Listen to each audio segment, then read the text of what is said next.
இன்னைக்கு வந்து பாத்தீங்கன்னா அரவிந்த் சீனிவாசன் அவர்களுடைய இயக்கத்தில் வெளிவந்திருக்கக்கூடிய தர்மம் படத்தினுடைய ரிவ்யூ தான் வந்து பார்க்க போறோம். அரவிந்த் சீனிவாசன் இவர் வந்து பாத்தீங்கன்னா இதுக்கு முன்னாடி தேஜாவு அப்படின்ற ஒரு படத்தை வந்து அருள்நிதியை வச்சு வந்து டைரக்ட் பண்ணிடுவாரு. ஸோ அந்த படமே வந்து ஒரு பக்காவான ஒரு கிரைம் மிஸ்ட்ரி த்ரில்லர் படம் தான் அந்த படம். ஸோ அதே மாதிரியான ஒரு படத்தை தான் வந்து இதுலேயே வந்து ட்ரை பண்ணியிருக்காரு. ஸோ இப்போ அந்த தர்மம் படத்தினுடைய ஒன்லைன் ஸ்டோரி என்ன அப்படின்றத வந்து பார்த்துடலாம். இதனுடைய ஒன்லைன் ஸ்டோரி என்ன அப்படின்னு வந்து பாத்தீங்கன்னா, கதாநாயகனான இசான் தாஸ் வந்து ஒரு போலீஸ் ஆஃபீஸரா வந்து காட்ட போறாரு. சந்தர்ப்ப சூழ்நிலையின் காரணமாக வந்து அவர் வந்து ஒரு சஸ்பெண்டும் வந்து ஆகிறாரு. ஸோ அதுக்கப்புறம் கதாநாயகியான ஸ்மிருதி வெங்கட் மேல வந்து அவருக்கு வந்து காதல் ஏற்படுது. இந்த காதல் வந்து திருமணம் வரைக்குமே வந்து போகுது. ஒரு சுச்சுவேஷன்ல வந்து பாத்தீங்கன்னா கதாநாயகனோட அபார்ட்மெண்ட்டுக்கு வராரு. ஸோ அந்த நேரத்துல வந்து பாத்தீங்கன்னா ஒரு மிகப்பெரிய வந்து ஒரு கொலை வந்து அந்த இடத்துல வந்து நடக்கப்படுது. ஸோ இதுல வந்து அந்த கொலையிலிருந்து இவங்க வந்து தப்பிச்சாங்களா இல்லையா, அது கொலையா தற்கொலையா அப்படின்றதுதான் வந்து இந்த படத்தினுடைய மொத்த கதையே. இப்ப இந்த படத்துல இருக்கக்கூடிய பாசிட்டிவ் அண்ட் நெகட்டிவ்ஸ்லாம் என்ன அப்படின்றத வந்து பாத்திரலாம். இந்த படத்தினுடைய ஃபர்ஸ்ட் பாசிட்டிவா எங்களுக்கு பட்டது என்ன அப்படின்னு வந்து பாத்தீங்கன்னா, இந்த படத்தினுடைய திரைக்கதை தான். ஏன்னா ஸ்லோவா வந்து ஒரு ரொமான்டிக் படம் பாக்குற மாதிரி கொண்டு வந்துட்டு இன்ட்ரோல் பிளாக்ல ஒரு மிகப்பெரிய பீக் இன்ட்ரோல கொடுத்துட்டு செகண்ட் ஹாஃப் முல்லா வந்து ஒரு சீட்டேஜ் த்ரில்லரா வந்து கொடுத்தாங்களா. ஸோ அந்த வகையில வந்து அந்த ரைட்டிங் நெரேஷன் வந்து அருமையா இருந்துச்சு அப்படின்னு தான் வந்து நம்ம வந்து சொல்லி ஆகணும். ரெண்டாவதா மிகப்பெரிய பாசிட்டிவா என்ன பண்ணுச்சு அப்படின்னா, இந்த செகண்ட் ஹாஃப்ல வந்து பாத்தீங்கன்னா இது வந்து ஒரு மர்டர், ஆனா இதை வந்து தற்கொலையா வந்து மாத்தணும். ஆனா வந்து ஹீரோ வந்து போலீஸ் ஆஃபீஸர். ஸோ அவர் மைண்ட் செட்ல இருந்து அவர் எப்படியெல்லாம் வந்து யோசிப்பாரு அப்படின்ற மாதிரியான ஒரு ரைட்டிங் இருக்குல்ல.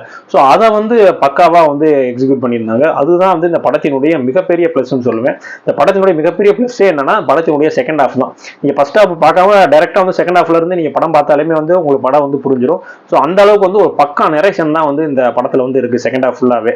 அடுத்ததான் வந்து பாத்தீங்கன்னா பாலசரவணனுடைய ஆக்டிங்கும் வந்து அருமையா இருந்துச்சு. பட் ஆனா வந்து இந்த படத்துக்கு அவருடைய காமெடி வந்து அந்த அளவுக்கு வந்து ஒத்துழைச்சிச்சா அப்படின்னா அது வந்து ஒரு டவுட் தான். வழக்கம் போல அந்த பழைய வாட்ஸ்அப் காமெடிகள், ஃபேஸ்புக்ல இருக்கக்கூடிய காமெடிகள் அந்த மாதிரியா தான் இருந்துச்சு. ஸோ அவருடைய ஆக்டிங் வைஸ் ஓகே, பட் இன்னுமே வந்து காமெடியில வந்து இன்னும் கொஞ்சம் அவர் இம்ப்ரூவ் பண்ணணுமோ அப்படின்ற மாதிரி தான் வந்து இருந்துச்சு. அதுக்கப்புறமா அதிகமா பாசிட்டிவா அந்த படத்துல பட்டது என்ன அப்படின்னு பாத்தீங்கன்னா, அஸ்வின் ஹேமத்தினுடைய பேக்ரவுண்ட் மியூசிக். எப்பயுமே வந்து ஒரு த்ரில்லர் படத்துக்கு வந்து பேக்ரவுண்ட் மியூசிக் தான் வந்து உயிர் நாடின்னு சொல்லுவாங்க. இப்போ வரைக்கும் நீங்க ஒரு ராட்சசன் படம் பாத்தீங்க அப்படின்னா அந்த பியானோ வாசிக்கிற அந்த பிஜிஎம் கட்டா இன்னுமே எல்லாத்துக்கும் வந்து அப்படி சிலுத்து போகும். ஏன்னா எப்பயுமே வந்து ஒரு த்ரில்லர் படம் எடுக்கிறோம், ஒரு அந்த படம் வந்து மக்களை வந்து சீட் உட்கார வைக்கணும் அப்படின்னா அதுக்கு வந்து மியூசிக் தான் வந்து மிகப்பெரிய பலம். ஸோ அந்த விஷயத்துல வந்து அஸ்வின் ஹேமத் வந்து பாத்தீங்கன்னா பின்னி படம் நடந்திருக்காப்புல.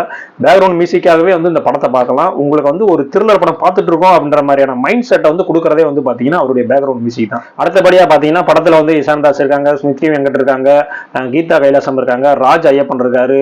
எல்லாருமே வந்து அவங்களுக்கு கொடுக்கப்பட்ட கேரக்டரை வந்து அப்படியே வந்து பக்காவா பண்ணிட்டாங்க. மெயினா வந்து பாத்தீங்கன்னா ராஜ் ஐயப்பன் வந்து பாத்தீங்கன்னா அவர் வந்து பார்த்தாலே வந்து ஒரு ஹீரோ ஃபேஸ் கட்ல தான் இருப்பாரு. ஹீரோவுக்கான அந்த என்னென்ன தேவையோ அந்த மாதிரியான ஒரு லுக்ல தான் இருப்பாரு. ஸோ அவர் வந்து நெகட்டிவ் ரோல் பண்ணி ஸோ அதையும் வந்து மக்கள் நம்புற அளவுக்கு வந்து அந்த இடத்துல ஒரு ஆக்டிங் வந்து கொடுத்திருந்தாரு. உண்மையிலே வந்து இந்த படத்துக்கு அவர் ஆக்டா இருந்தார். இந்த வில்லன் ரோலுக்கு இவர் தான் கரெக்ட் அப்படின்ற மாதிரியான ஒரு கரெக்டான ரோல் தான் வந்து அவர் வந்து அந்த இடத்துல வந்து பண்ணியிருந்தாரு. அடுத்து அப்படியே போக போக செகண்ட் ஹாஃப்ல எல்லாம் வந்து பாத்தீங்கன்னா ஆரம்பத்துல இருந்து சொன்ன அந்த சின்ன சின்ன பிளாட் அங்கங்க விட்டுட்டு போன சின்ன சின்ன பிளாட் எல்லாத்தையுமே வந்து ஒன்னா சேர்த்து எண்ட்ல வந்து ஒரு ட்விஸ்டோட வந்து இந்த படத்தை முடிச்சிருப்பாங்க. அந்த ட்விஸ்ட் வந்து உண்மையிலே வந்து ரொம்ப பிடிச்சிருந்துச்சு. என்னால வந்து கணிக்கவும் முடியல இதுதான் வந்து ஃபைனலா ட்விஸ்டா இருக்குமோ அப்படின்ற மாதிரி விஷயங்கள் வந்து கணிக்க முடியல. என்ன நானுமே நிறைய உலக படங்கள் எல்லாமே பார்த்துருக்கேன். இருந்தாலுமே வந்து இந்த படத்துல வந்து கொஞ்சம் கணிக்க முடியாத அளவுக்கு தான் இருந்துச்சு. ஸோ அந்த வகையில் அந்த ரைட்டிங்க்கு வந்து உண்மையிலே வந்து நம்ம வந்து ஹேட்ஸ் ஆஃப் சொல்லி ஆகணும். அருமையா வந்து இந்த படத்தை வந்து அரவிந்த் சீனிவாசன் அவர்கள் வந்து டைரக்ஷன் பண்ணியிருக்காரு. எனக்கு தெரிஞ்சு ரொமான்டிக் த்ரில்லர் அப்படின்ற மாதிரி ஜானர்ல வந்து தமிழ் சினிமாவில் படம் வர்றது ரொம்பவுமே வந்து குறைவு. ஸோ இந்த மாதிரி படங்களை வந்து நம்ம வந்து கண்டிப்பா வந்து வரவேற்று தான் ஆகணும். ஸோ அப்போ படத்துல நெகட்டிவ் எது இல்லையா அப்படின்னு கேட்டால் நெகட்டிவ் இருக்கு. ஃபர்ஸ்ட் ஹாஃப்லாம் வந்து பாத்தீங்கன்னா ரொம்பவுமே ஸ்லோவா ஒரு ரொமான்டிக்கா அப்படியே தான் வந்துட்டு இருக்கும். ஸோ செகண்ட் ஹாஃப்ல அந்த இன்ட்ரோலுக்கு அப்புறம் தான் வந்து படமே இதான் கதை, இனிமேல தான் நீ படத்துக்குள்ளேயே போற அப்படின்னு மாதிரி சொல்லுவாங்க.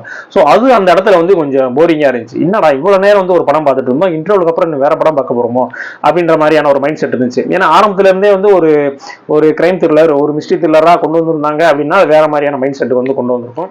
ஆனா இது வந்து பாத்தீங்கன்னா ஆரம்பத்துல இருந்தே வந்து ஒரு ரொமான்டிக் படமா வந்து கொண்டு வந்துட்டு செகண்ட் ஹாஃப்க்கு மேலதான் வந்து படமே வந்து சூடு பிடிக்குது. ஸோ எனக்கு தெரிஞ்ச அந்த ஃபர்ஸ்ட் ஹாஃப் அப்படின்றது வந்து வேற படம் பார்த்த மாதிரியும் செகண்ட் ஹாஃப் வந்து ஒரு வேற என்கேஜிங்கான படம் பார்த்த மாதிரியான ஒரு ஃபீலை தான் வந்து எனக்கு வந்து கொடுத்துச்சு. செகண்ட் வந்து பாத்தீங்கன்னா என்ன நெகட்டிவ் அப்படின்னு பாத்தீங்கன்னா, இசான் தாஸ் வந்து ஒரு போலீஸ் ஆஃபீஸர் அந்த மாதிரி வந்து காட்டுறாங்க. பட் கொஞ்சம் கூட வந்து அவருக்கு அந்த போலீஸ்ல வந்து கொஞ்சம் கூட வந்து அவருக்கு வந்து செட்டே ஆகல. டோட்டலாவே வந்து படத்துல வந்து செட்டே ஆகல. அவர் வந்து போலீஸா தான் காட்டணும் அப்படின்ற மாதிரியே அவசியம் இல்லைன்னு நினைக்கிறேன். ஏன்னா இந்த கதைக்களத்துக்கு சாதாரண ஒரு ஆளே வந்து அவர் பிரில்லியண்டா யோசிச்சு தப்பிக்க வைக்கலாம் அப்படின்ற மாதிரி கூட யோசிச்சிருக்கலாம். ஸோ அவருக்கு வந்து அந்த போலீஸ் அப்படின்ற மாதிரியான ஒரு விஷயங்கள் வந்து செட் ஆகல அப்படின்றதான் வந்து உண்மை. அடுத்து வந்து பாத்தீங்கன்னா கீதா கைலாசம். ஸோ அவங்க வந்து சொல்லியே ஆகணும். ஸோ அவங்க வந்து இப்ப வரக்கூடிய எல்லா படங்கள்லயுமே வந்து பாத்தீங்கன்னா அவங்க தான் அம்மாவை பண்றாங்க. 80s 90s எல்லாம் பாத்தீங்கன்னா எந்த படமா இருந்தாலும் பாத்தீங்கன்னா மனோரமா தான் வந்து அம்மாவை பண்ணிட்டு இருக்காங்க. ஸோ அதே மாதிரியான இப்ப ஒரு கேட்டகரியில தான் வந்து இப்ப கீதா கைலாசம் இருக்காங்க. எந்த படம் எடுத்தாலும் அது அம்மா கேரக்டர் யாருன்னு பாத்தீங்கன்னா கீதா கைலாசம் தான் இருக்காங்க. உண்மையில வந்து ஒரு நேர்த்தியான ஒரு ஆக்டிங் வந்து இந்த படத்துல வந்து கொடுத்திருக்காங்க.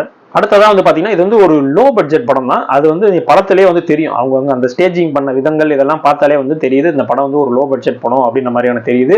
ஸோ அந்த விஷயங்களை மட்டும் கொஞ்சம் வந்து இன்னும் கொஞ்சம் பெட்டரா பண்ணிருக்கலாம். ஆனா அது அவ்வளவுதான் பட்ஜெட் இருந்திருக்குன்னு நினைக்கிறேன். ஸோ அந்த விஷயத்துல வந்து கொஞ்சம் கோட்டை விட்டாங்க. கொஞ்சம் ஸ்டேஜிங் பண்ற விஷயத்துல வந்து கோட்டை விட்டாங்க. ஆனா ரைட்டிங்ல பக்காவான ஒரு ஸ்கிரிப்ட் பக்காவா வந்து அந்த படத்தை வந்து எக்ஸிக்யூட் பண்ணியிருக்காங்க.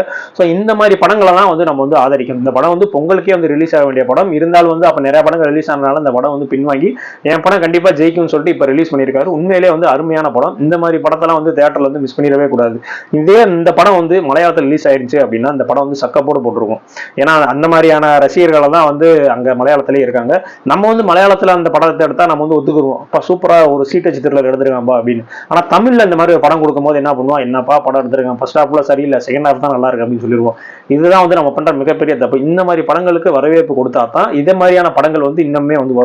இன்னுமே வந்து நம்ம மாஸ் ஹீரோ அப்படி இப்படின்னு எல்லாம் போகாம இந்த மாதிரியான ஸ்டோரி ஓரியன்டான படங்களுக்கு முக்கியத்துவம் கொடுத்தா மட்டும்தான் தமிழ் சினிமால வந்து இன்னமும் மென்மேலும் இது மாதிரியான படங்கள் வந்து வரும் அப்படின்றதான் வந்து உண்மை. என்ன பொறுத்த வரைக்கும் பாத்தீங்கன்னா இந்த படம் வந்து கொஞ்சம் ப்ரொமோஷன் பண்ணியிருந்தாங்க அப்படின்னா அந்த படம் வந்து சூப்பர் டூப்பர் ஹிட்டே வந்து இந்த படம் வந்து ஆயிருக்கும். ஸோ இந்த படம் லோ பட்ஜெட் படம் அப்படின்றனால வந்து அவ்வளவு தூரம் வந்து இந்த படத்துக்கு வந்து ரீச் கிடைக்கல. ஆனா உண்மையிலே வந்து பாத்தீங்கன்னா இந்த படம் பக்காவான படம், அருமையான ஒரு படம். ஆரம்பத்துல இருந்து ஒரு ரொமான்டிக் ஜானர்ல ஒரு படத்தை கொண்டு வந்து இன்ட்ரோலுக்கு அப்புறம் ஒரு பீக்ல கொடுத்துட்டு செகண்ட் ஹாஃப் உங்களுக்கு சீட் வச்சு த்ரில்லர்ல உட்கார வச்சாங்களா. ஸோ அதுக்கே வந்து ஹேட்ஸ் ஆஃப் சொல்லணும். ஸோ நீங்க ஒரு சீனை கூட நீங்க வந்து கணிக்கவே முடியாது. ஸோ அந்த அளவுக்கு வந்து நரேஷன் ரைட்டிங் எல்லாம் வந்து சூப்பரா இருந்துச்சு. ஸோ அருமையான படம். கண்டிப்பா வந்து நீங்க வந்து ஃபேமிலியோட அந்த படத்தை போய் தியேட்டர்ல போய் பார்க்கலாம். அந்த அளவுக்கு வந்து ஒரு ஒர்த்தான படம் தான் வந்து இந்த தருணம். இந்த தருணத்துக்கு நம்ம என்ன மதிப்பெண் கொடுக்குறோம் அப்படின்னு பாத்தீங்கன்னா என்ன பொறுத்த வரைக்கும் நான் 100க்கு 70 மார்க் வந்து கண்டிப்பா கொடுப்பேன். ஸோ அந்த அளவுக்கு வந்து ஒரு ஒர்த்தான படம் தான். கண்டிப்பா இந்த படத்தை போன்ல அங்க டவுன்லோட் பண்றேன் இங்க டவுன்லோட் பண்ணி பார்க்காம தியேட்டர்ல போய் இந்த படத்தை பார்த்து வந்து என்ஜாய் பண்ணுங்க. அதுதான் வந்து நம்ம இந்த படத்துக்கு கொடுக்கக்கூடிய மரியாதையா இருக்கும். ஸோ அப்பதான் வந்து இது மாதிரியான படங்கள் இனிமேலும் வந்து வரும். ஸோ ஓகே, இந்த ரிவ்யூ உங்களுக்கு பிடிச்சிருந்துச்சு அப்படின்னா ஃப்ரெண்ட்ஸ் எல்லாரும் ஷேர் பண்ணுங்க. நம்ம சேனல் சப்ஸ்கிரைப் பண்ணாங்க வந்து நம்ம சேனல் வந்து சப்ஸ்கிரைப் பண்ணிக்கோங்க. ஸோ இதே மாதிரியான அடுத்த ஒரு வீடியோல வந்து சந்திக்கிறேன். நன்றி.